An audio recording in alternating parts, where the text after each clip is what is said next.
Maupay nga gabi hayong nga tanan mga kasama di kita ka barangay Maya han MacArthur Leyte kundiin no amin iton sitwasyon niya na nagtitikaharan ni ini nga dredger boat iton mining company hini nga nasabi nga lugar nga igpatabok din ni hini nga kalsada no kung makikita naton kun kanina dorodamo iton tawo yan na medyo nagumati iton tawo pero no diri ini mawawara iton tagabantar or magbabantay hini dini nga kalsada kay diri ha ako natubangan yan na no adi na harani ay na iton dredger boat han mining company siguro pera nala ini ka metro kung makikita niyo din medyo maserumay la no hini nga mga oras but okay. Pero ini nga light na ato nakikita. Amo ito hiya ang dredger boat.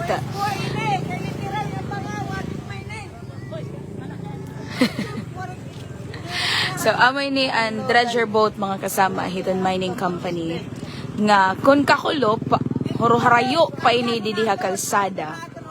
Yan na harani ay na nga duro mga kasama. So pera na lang ini ka metro.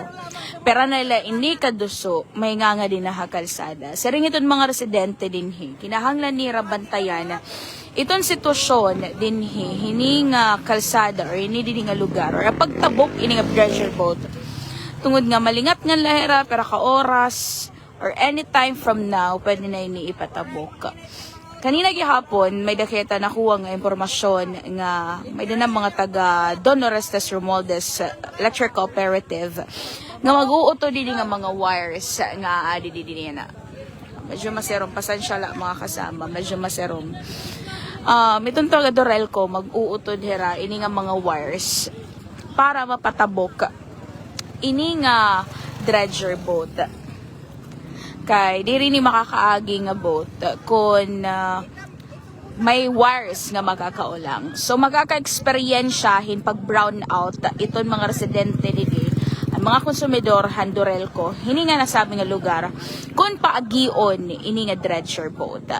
An original schedule iton mining company han pagpatabok is kakulop no kakulop unta iton schedule iton mining company han pagtabok but yan na February 8 na Sunday waray lagi hapon heraso pero harani ay na ada na nga duro no adi ini nga light yan na ngayon nakikita that's the boat no dredger boat nga amot magproproseso no amot magpoproseso han black sand nga ginukab or uukabon hini nga mining company amo ito taga proseso taga dredge.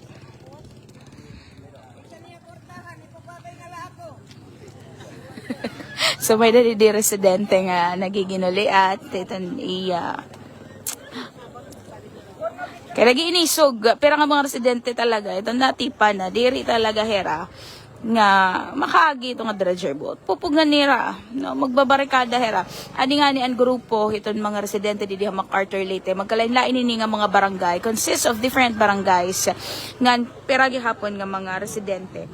Ito na ade. Nag-urusa para hining pagtipa, pagpugong nga makasulod dito na or makaagi, makapapadayon nito na operasyon din ha MacArthur Leyte. Ikaw ba ito na-interview ka kulop tay? Dere ka siya Tatay Jesus, adi yan na.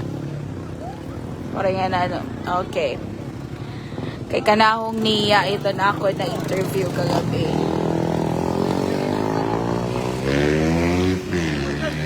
Hakon bate kanina pa ano niyo bate tay kanina may umagi na bang mga taga Dorelco nagse-survey na.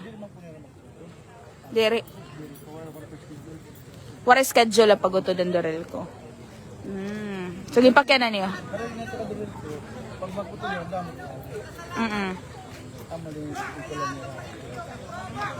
Pwede ako mag-live?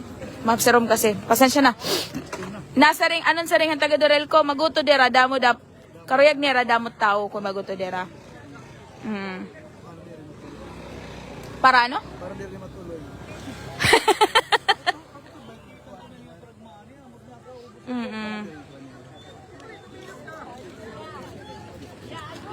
So diri ni makakaagi mga kasama ini nga barko nga dadako kon waray dorel ko nga maguto dinhi. Kay syempre hatataas ito nga barko.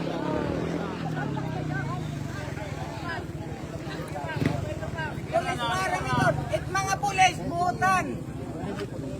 Buutan. Dito na aton. Pero diri tanan.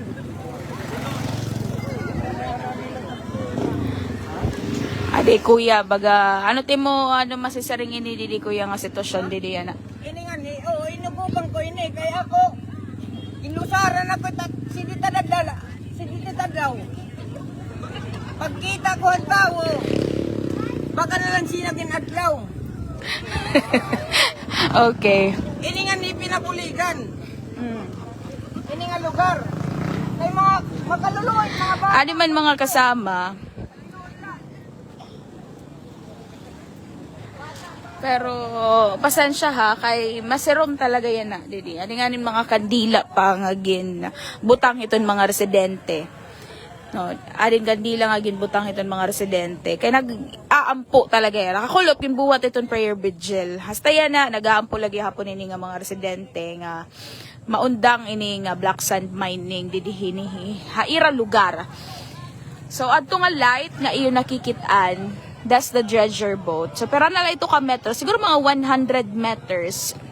Approximately 100 meters. 100 to 150 meters. Tikadi ha kalsada. No, tikadi ha kalsada. Gindinuso ininira mga kasama. Tika nga tuwa dagat. Di tikang ha dagat, no? So, gindinuso, tikadi dinhi ha tuna. So, will you imagine that? Pero ang mga puno na utod, kay ginhawanan ini, to give way, hini nga barko nga makaagi. No, haluluag ini mga kasama, nga iragin, ini nga tuna, nga iragin agian, para makaagi ini nga barko.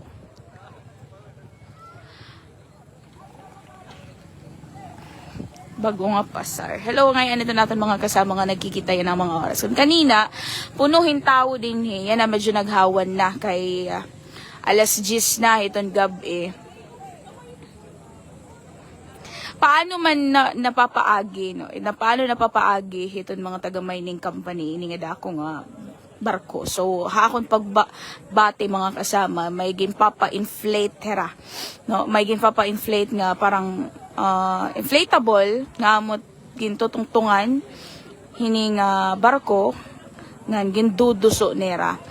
Yan na, no, kung ako nag-situation may ako nakikita nga mga tao, no, may da mga residente, actually mga residente lagi hapon niton MacArthur Leyte nga ginkontrata hiton mining company nga magbubulig hapagduso hining dredger boat tipakad to ha mining site.